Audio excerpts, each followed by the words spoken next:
سوال یہ ہے کہ بھائی کہتے ہیں آپ نے جو ہے اپنے نظریات نوجوانوں کے اندر بڑی چالاکی سے جو ہے نا وہ داخل کر دیے ہیں، تو پلیز کھل کر سامنے آئیں اور اپنے فرقے کا باقاعدہ نام جو ہے وہ اناؤنس کر دیں اور مساجد بنانے کا بھی سلسلہ شروع کر دیں۔ یہ آپ کی یہ آپ کی جو شیطانی خواہش ہے نا کبھی پوری نہیں ہوگی۔ آپ کو پتہ ہے کہ انشاءاللہ تعالی کبھی پوری نہیں ہوگی۔ 2008 میں تقریباً 300-350 بلوائی آگے تھے، جیسے سیدنا عثمان پہ ٹوٹے تھے نا بلوائی، ہم پہ بھی یہاں ٹوٹے تھے۔ اس وقت ہماری ویڈیوز نہیں بنتی تھی، صرف جیلم کے لوگ ادھر سنتے تھے۔ اس ایک واقعے نے ہمیں پھر ڈسپلن بنانے پہ مجبور کیا۔ جس طرح آپ کو پتہ ہے کہ غزوہ احد میں صحابہ کرام سے ایک غلطی ہوئی، اس کے بعد پھر ڈسپلن نہیں انہوں نے لوز کیا، تبھی تو قادسیہ اور یرموک جیتی۔ اور اللہ نے اتنی ڈانٹ ٹپٹ اسی لیے کی تھی کہ تم نے تو ابھی رومن اور پرشین امپائر سے ٹکرانا ہے، اگر یہیں پہ امیر کی اطاعت چھوڑ دو گے تو آگے کیسے لڑو گے اتنے بڑے معاذوں پہ۔ تو ہمارے ساتھ بھی اس طرح کا ایک واقعہ آیا، تو انہوں نے ہمیں کہا کہ ہمارا صرف آپ سے یہ شکوہ ہے جو آپ نے نوجوانان اہل سنت لکھا ہے نا، اس کی بجائے نا کچھ اور لکھ دیں تاکہ ہمارے لوگ یہاں نہ آئیں، اپنا کوئی فرقہ اناؤنس کر دیں۔ بھئی کیوں اناؤنس کریں؟ ہم آپ کے پیچھے نمازیں پڑھتے ہیں، چندے آپ کو دیتے ہیں نا، ہم نے چندہ نہ قربانی کی کھالے ہیں، نہ فطرانے اکٹھے کرنے ہیں، نہ ہمیں یہ ہے کہ آپ کے پیچھے نماز نہیں ہوتی، ہماری تو نماز ہوتی ہے۔ تو ہمارے لیے کیا موٹیویشن ہے اس کے پیچھے؟ جو ساری موٹیویشنز آپ کی ہیں، چلاکی سے داخل نہیں کیے، چلاکی سے کی ہوتی تو ہم فرقے اناؤنس کر کے جاتے۔ اور یہ جو بعض لوگ کمزور گول کیپر کہتے ہیں نا، وہ جی پرانے بزرگوں نے کوئی فرقے اناؤنس نہیں کیے، سر وہ خود فرقے بنا کے گئے ہیں اور اتنی مضبوطی سے بنا کے گئے ہیں۔ آپ اعلیٰ حضرت نے اپنی وفات سے چند گھنٹے پہلے وصایا شریف لکھوائی تھی، وہ پرنٹڈ ہیں اردو میں۔ اس میں انہوں نے یہ جملہ لکھوایا تھا کہ میرا عقیدہ اور میرا مذہب جو میری کتابوں سے ثابت ہے وہ تمہارے لیے دنیا کے سب سے بڑے فرض سے بڑا فرض ہے، اس پہ چلنا۔ تو یہ دیوبندی بھی اسی طریقے سے المحنت دے کے گئے ہیں نا آپ کو۔ اب لادہ بات ہے کہ جب ہم نے المحنت کو کھولا ہے تو المحنت سے ہی بھاگ رہے ہیں، ورنہ ان کی کتاب ہے 35 علماء دیوبند کے سائن ہیں انکلوڈنگ اشرف علی تھانوی صاحب۔ المحنت سے کون بھاگ سکتا ہے؟ یہ ٹیکسٹ بک ہے ان کی۔ تو ہم نے آپ کو کوئی کتاب نہیں دی ہے، انہی کتابوں سے جوڑا ہے جو اللہ کے نبی کی کتابیں ہیں صلی اللہ علیہ وآلہ وسلم۔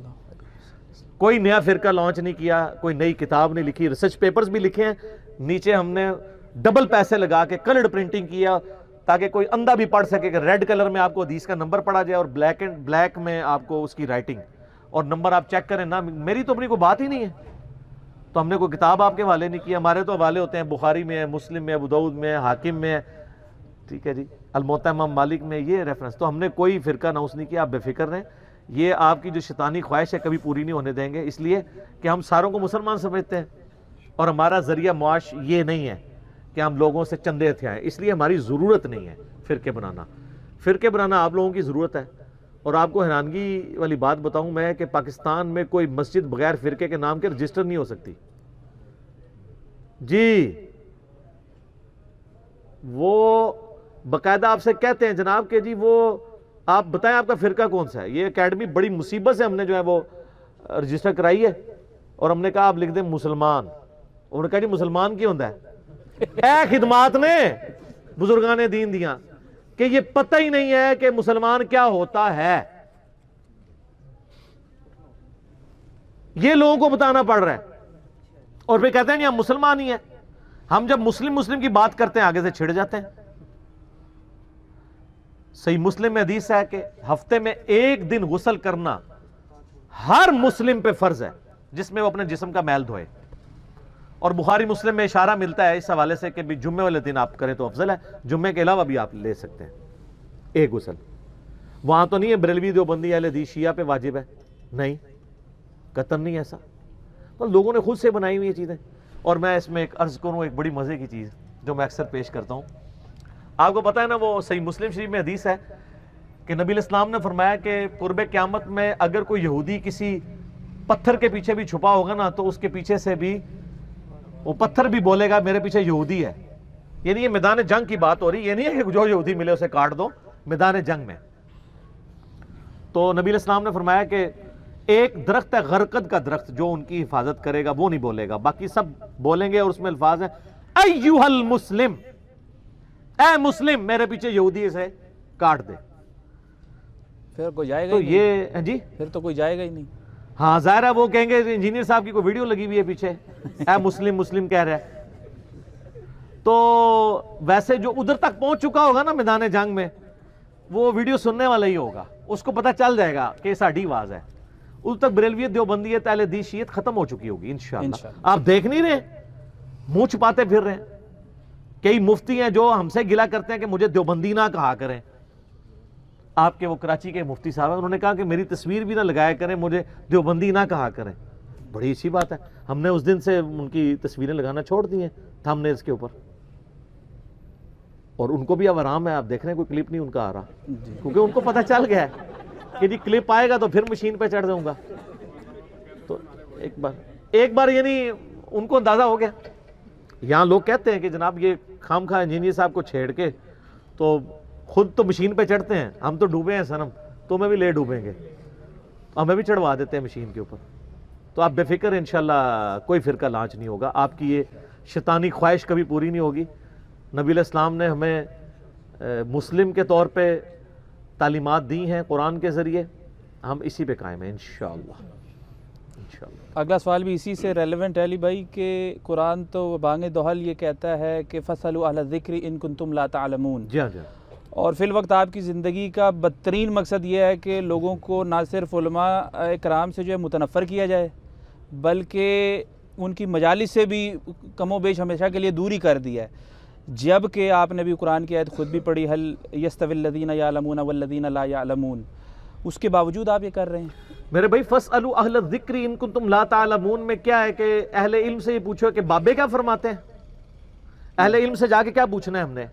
اللہ کہہ رہا ہے کہ میرے بارے میں اہل علم سے پوچھو. تو اہل علم کیا بتائیں گے؟ ان کو چاہیے وہ وحی کی تائید سے بتائیں نا. بالکل. اور وحی کی تائید جو ہے وہ کتاب و سنت میں. یہی تو ہم کہہ رہے ہیں مرنے سے پہلے اے مسلمان کر لے اس پہ غور. کتابوں کا خدا اور ہے، بابوں کا خدا اور. میں نے ہی لوگوں کو علماء کی طرف بھیجا ہے میرے بھائی. میرے سوا، بلکہ میرا تو چھوڑ دیں، ہمارے سوا کوئی پلیٹ فارم ہے جو یہ کہتا ہو کہ سارے علماء کو سنو اور چیک کرو کہ قرآن و حدیث کے مطابق کس کی بات ہے. باقی تو کہتے ہیں علی کو سننا نہیں. میں کہتا ہوں سب کو سنو. مجھے پتہ ہے کہ گھوم گھما کے ادھر ہی واپس آئیں گے، کوئی کچھ نہیں ملے گا. ہم نے ہی علماء سے لوگوں کو جوڑا ہے. صرف فرق یہ کہ ہم نے یہ کہا کہ علماء سے یہ پوچھ لینا ہے کہ لکھا کہاں ہوا ہے، یہ کس کتاب میں یہ بات لکھی ہوئی ہے. جو آج میں نے تعارف میں بتایا کہ جب آپ لوگوں سے جا کے پوچھیں گے کہ مسلم شریف میں یہ حدیث ہے کہ نبی علیہ السلام نے پوچھا تم میں سے کسی میں استطاعت ہے کہ ایک رات میں تہائی قرآن پڑھ لے، تو صحابہ نے کہا یا رسول اللہ کون اس کی استطاعت رکھتا ہے؟ تو آپ فرمایا سورہ اخلاص پڑھ دو. آپ کہتے ہیں نہیں بزرگ 8 دفعہ روزانہ قرآن پڑھتے ہیں. تو ہم یہی پوچھیں گے نا یار یہ بزرگ کیا کر کے گئے ہیں؟ مسلم شریف میں تو یہ لکھا ہوا ہے. میں نے علماء سے جوڑا ہے. میں نے کوئی قرآن کا ترجمہ آپ کو لکھ کے دیا ہے؟ میں ہمیشہ کہتا ہوں کہ بریلوی ہو تو آپ مذہب بریلوی کا ترجمہ پڑھ لو، دیوبندی ہو تو اشعری تھانوی کا پڑھ لو اپنے بزرگ کا، اہل حدیث ہو جونا گڑھی کا پڑھ لو، شیعہ ہو سید فرمان علی شاہ کا پڑھ لو. اگر آپ کوئی سادہ سے مسلمان ہو تو آپ فتح محمد جلندری کا ہے، مولانا مودودی کا ترجمہ پڑھ لو. میں نے کبھی لوگوں کو یہ نہیں کہا کہ میں نے کوئی ترجمہ لکھا ہے. مجھے پتہ ہے کہ الٹیمیٹلی جب آپ ترجمہ پڑھیں گے آپ خود بخود اسی طرف آ جائیں گے. کتاب و سنت کے دلائل جب آپ دیکھیں گے، کیوں ایاک نعبد و ایاک نستعین کا ترجمہ احمد بریلوی صاحب نے بھی یہی کیا ہے، اللہ تیری ہی عبادت کریں تجھی سے مدد چاہیں. اشعری تھانوی صاحب نے بھی یہی کیا ہے، تیری عبادت کرتے ہیں تجھی سے مدد چاہتے ہیں. سید فرمان علی شاہ صاحب نے بھی یہی ترجمہ کیا. بعد میں وہ حاشیوں میں جو گھس جاتے ہیں نا وہ کام خطرناک ہے. اس لیے ہم کہتے ہیں کہ مولانا شریف کو باہر نکالیں، صرف ترجمے کو فالو کریں. اچھا مجھے بتائیں، آپ دنیا میں کوئی بریلوی عالم یہ پروڈیوس کر سکتے ہیں جو یہ دعویٰ کرے کہ میں نے احمد بریلوی سے بہتر ترجمہ کیا ہے قرآن کا، یا میں ان سے بہتر قرآن تمہیں سمجھا سکتا ہوں؟ تو میری تو خواہش ہے پھر آپ احمد بریلوی صاحب سے ہی قرآن سیکھیں. کنز الایمان چھپا ہوا ہے. کسی دیوبندی کی یہ جرت ہے کہ وہ یہ کہے کہ میں اشعری تھانوی سے بہتر قرآن آپ کو سمجھا سکتا ہوں؟ وہ سارے اس تصور سے ہی کانپ اٹھیں گے، اکابرین اکابرین. تو وہ کہیں گے یہ تو شیطانی وسوسہ ہے.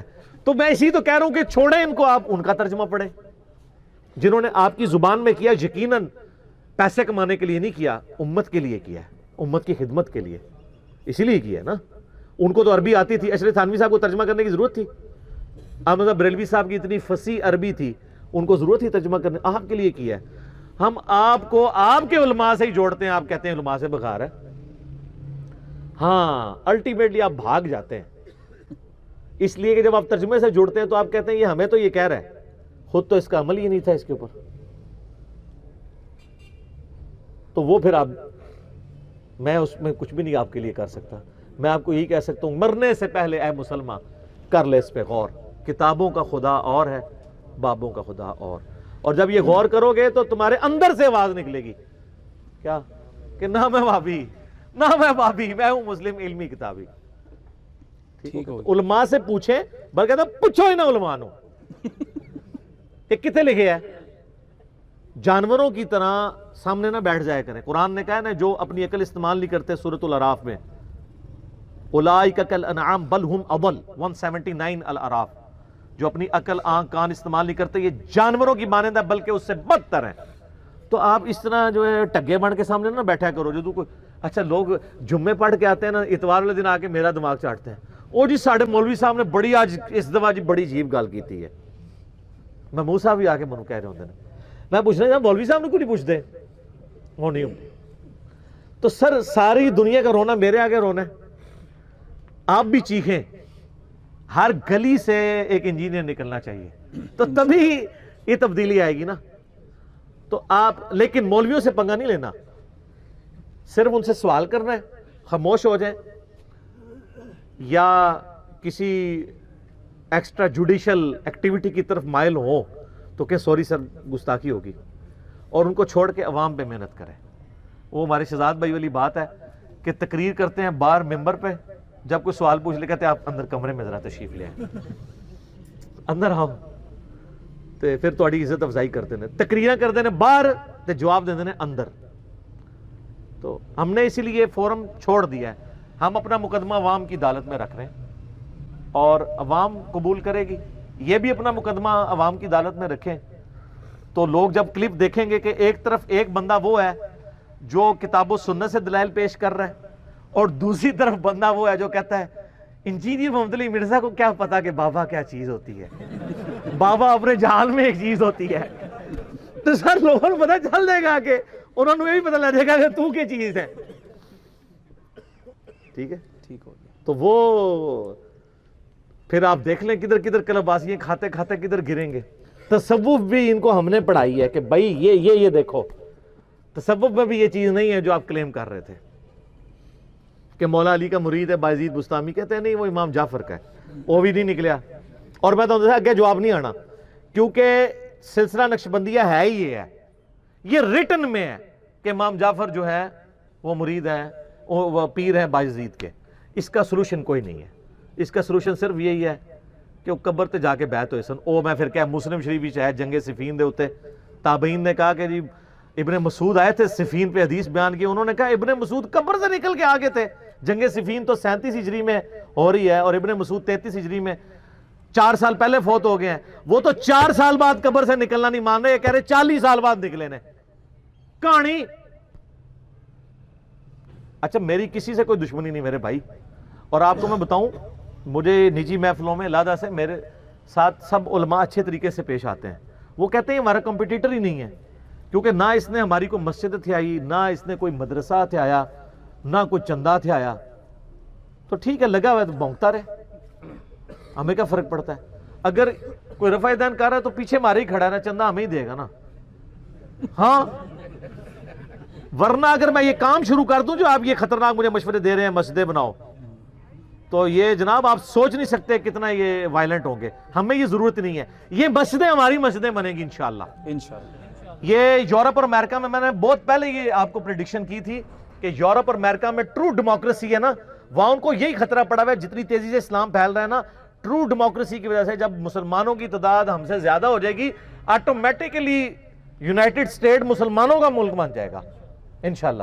اسی طریقے سے یہ آٹومیٹکلی مسجدیں جو ہے نا وہ مسلمانوں کی مسجدیں ہوں گی. ابھی بھی ہیں لیکن پھر چھڑی مسلمانوں دی ہونگی ہیں اس ٹائم نال, اور بھی ہیں دوما بھی انفی, پھر بریکٹ بریلوی, پھر بریکٹ جس طرح تو پتہ نا وڈی بریکٹ, پھر وشکالی بریکٹ, پھر نکی بریکٹ, وہ بریکٹاں نے ساری بریکٹاں انشاءاللہ تعالی چکیاں جان گی انشاءاللہ ایک نعرے سے.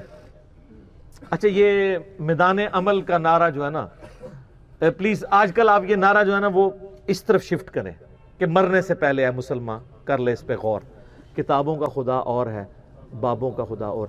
یہ جب آپ بولیں گے نا تو وہ کوئی نہیں آپ کو یہ کہنے لگا کہ آپ ہمیں کافر سمجھ رہے ہیں، آپ اسی کو تو کہہ رہے ہیں مرنے سے پہلے اے مسلمان. لیکن وہ جو نامہ ہے وہابی والا نعرہ ہے نا اس میں وہ چڑھتے ہیں. لیکن اس نعرے کی اپنی اہمیت ہے. یہ نعرہ ان کے لیے نہیں ہے، یہ اپنے لیے ہے کہ جب سب کچھ پتا چلے نا اینڈ پہ آپ کو غصہ آئے نا تو آپ کہیں گے نہ میں وہابی، نہ میں بابی، میں ہوں مسلم علمی کتاب. اپنا غصہ ٹھنڈا کرنے واسطے. وہ ہمارے ایک بڑے قریبی دوست ہیں نا، وہ کہتے ہیں یہ جو قرآن میں لکھا ہے نا سورۃ الاحزاب میں، سورۃ الاعراف میں، کہ قیامت والے دن بزرگوں کے فالورز کہیں گے اللہ ہمارے بزرگوں کو دگنا عذاب دے جن کی وجہ سے ہم گمراہ ہوئے. وہ کہتے ہیں علی بھائی میرا تو دنیا میں دل چاہتا ہے کہ میں اپنے ان بزرگوں کو اپنے ہاتھوں سے عذاب دوں کہ جن کی وجہ سے میرے ماں باپ، میرے دادا دادی شرک کے اوپر مرے ہیں، کہ انہوں نے ہمارے ساتھ یہ ظلم کیا. تو یہ تو ہمارا دل چاہتا ہے، اور جو ان کی وجہ سے دوزخ میں گئے ہوئے ہیں وہ تو پھر کہیں گے نا کہ سرکار پہلے حضرت صاحب دی دعوت ہوتی چاہیے ہے. یہ دیکھ لیں، یہ تو دنیا میں دل کرتا ہے. تو اس سے پہلے اب میں سب آڈینس سے کہوں گا کہ آپ ایمفیسائز کریں حالت امن والے سلوگن پہ. یہ حالت جنگ کا سلوگن ہے. حالت امن کا سلوگن یہی ہے کہ مرنے سے پہلے اے مسلمان کر لے اس پہ غور، کتابوں کا خدا اور ہے، بابوں کا خدا اور. سر قیامت مضمر ہے اس کے اندر. آپ اپنی ہزاروں جو چیزیں ہیں جو آپ نے دین میں سیکھی ہیں، جو آپ کے نظریات پرانے سے 180 ڈگری نکلی ہیں، ان سب کو سمندر کو کوزے میں اگر بند کر سکتے ہیں نا اس ایک جملے میں، اس ایک شعر میں، کہ مرنے سے پہلے اے مسلمان.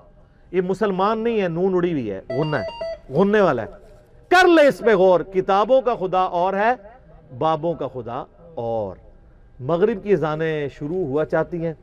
ملتے ہیں انشاءاللہ ایک چھوٹے سے وقفے کے بعد انشاءاللہ تعالی.